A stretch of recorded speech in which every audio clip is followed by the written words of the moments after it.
Recently, I've been playing some games that make me leave my controller a lot. It made me a little bit frustrated. It was a bit annoying, and it actually came to me how things changed from the old games to how games now are presented. I'm gonna talk about this ratio, okay? I call it the gameplay to no gameplay ratio, which is how much gameplay you are actually doing and how much you are not actually gaming at all. You're just watching. I've been thinking about it a lot, and I decided to make a video about it because it's such an important thing. I will talk about the different things that made me more sure about the current situation of gaming and how shitty it is. It's actually two games that made me feel like this. The first game, and this is a controversial one because a lot of people liked it, which is Alan Wake 2. Now, Alan Wake 2 has a lot of things you can do in it, but there are multiple things that made me really annoyed with it. The first one is the amount of texts and voice lines in the game. Like really too much, okay? Every inch you move, every step you take, there is either a cutscene or a page you get that has cutscenes in it, or you get something like you can listen to a radio or read something that is like another text that is not actually a page of if you played the game, you know what I'm talking about, like the pages that tell the story. There are also a lot of TVs you can see. I'm a bit precise with what I'm saying. You can, because you can also not see those things, but you feel the lack of the game experience if you don't read them or watch them. Because I had to stop and leave the controller just to read a lot of text, just to watch a lot of things. There's also this detective thing. You have this board and you have to think about it, you have to connect things, and every time you do this you hear the character's voice like saying this. This is the thing that made it so different from the first part. The first part was a lot more gaming. You fight a lot of things. It always keeps you engaged and not away from the world. But this one, they added a lot of extra things that for me, again, the game is gorgeous, it's so beautiful, but those things really took away from the experience of the game, for me at least. Okay, that's why please write in the comments. Let's talk about it. It's a really important topic. The second game that was also really annoying for me, which is Final Fantasy 16. Final Fantasy games tend to have a lot of cutscenes in them, but the unbelievable amount of long cutscenes is so tiring.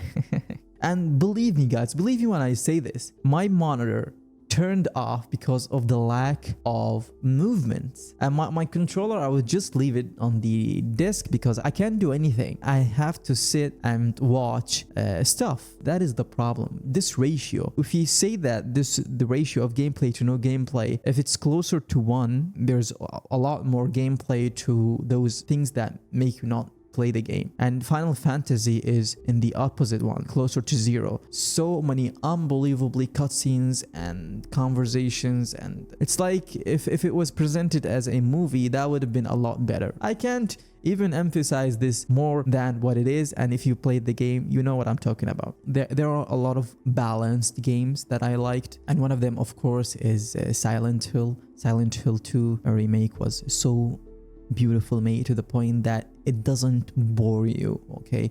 It doesn't bore you with the gameplay. You are always engaged. The amount of texts, the amount of interactables you have is not a lot, to the point that you are just gonna read walls of texts. You're also not gonna leave the controller a lot. Those are balanced games, and those are the best of the best that you can actually play. You're not going like pure gameplay like an online game. That's what online games are, it's just pure gameplay. And you're not going for a movie experience. You are actually having a balanced one. Another example of how good a game is, considering like this ratio, it is Little Nightmares. It has mostly gameplay and it doesn't have any text. It doesn't have any voice lines. Such a masterpiece of a game, to be honest. And you get this beautiful experience, and the story is told through what the characters do and the environment, the background. That's why it was so fun. That's why a lot of people liked it. And again, it's all about this ratio. Little Nightmares, well, actually it's a lot closer to 1. It's pure gameplay. It's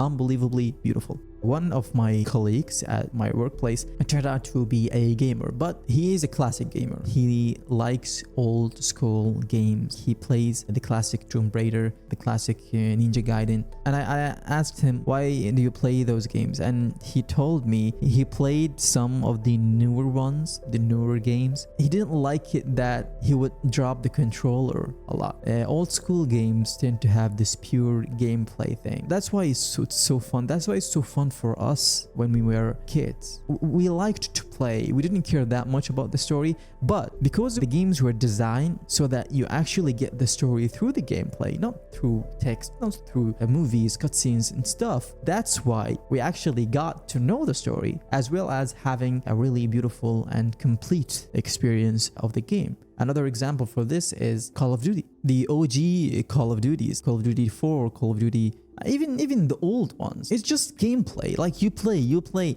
and the only thing that is close to a cutscene is actually the briefing before every mission. It was so nice to listen to them. Like it is a break for you. You have this break, you listen to the briefing to actually know where you are going, and you hear those heated conversations that sometimes between the characters. Then you get into the battlefield, you fight all the way until the end, and if something happens, like a character dies or something really important happens, you get it through a gameplay. And this is a spoiler. If you haven't played the game, then please play it. Even the death of Shepard, it was gameplay. It's so weird how well old games were comparing to the current situation. Let's talk about some other games that are a bit more balanced than others. For example, Horizon Forbidden West. You have tons of gameplay things. It also has a lot of cutscenes and a lot of text and a lot of extra stuff, but because they are not really that necessary for you, they're to just fill the game. Okay, if you want to do all of those things, then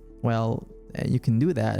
I think it's a waste of time to actually do that. There are a lot of log files. I really hate those things, like so many log texts that are really you're not gonna remember them even if you read them. The gameplay is fun and you have a lot of gameplay in it. That's why I think it's good. Not really good, but it is good. It is fine for a newer game. The other one, of course, is Resident Evil. This is something that we all have to agree on. All of the parts of Resident Evil are real great. You have so much gameplay, so much. It is beautiful. Even the text, like even if you find a text, it is so simple and short. You always remember them. Like even after I finish the game, I remember a lot of the text that I've seen during my gameplay. And this core idea of just filling the game with unnecessary things, we don't need that. Why are you trying to put all of those things in there? I remember also Dishonored. Dishonored has so many walls of, I really hate walls of text. I can't even emphasize on that. Like cutscenes, I would take them, but no walls of texts. It's not cool. As another classic example, it's IGI. Like so that's why you see how old games they were not complicated. I'm not talking about development complications. I'm talking about how structurally presented. They are not complicated, but they are.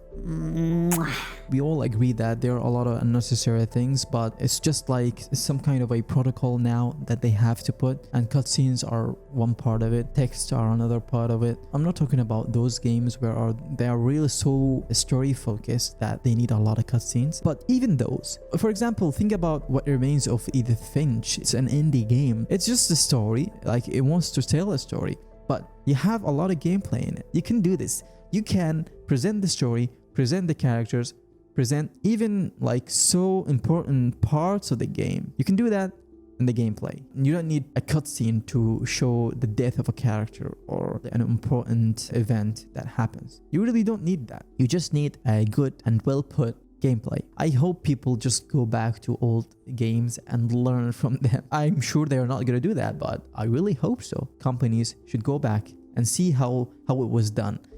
See how it should be done. We go back to the ratio of gameplay to no gameplay. I think it's best to stay in the 75 or 0.75%, because that means you have more gameplay to no gameplay. You have more controller or mouse and keyboard time. That is the important thing.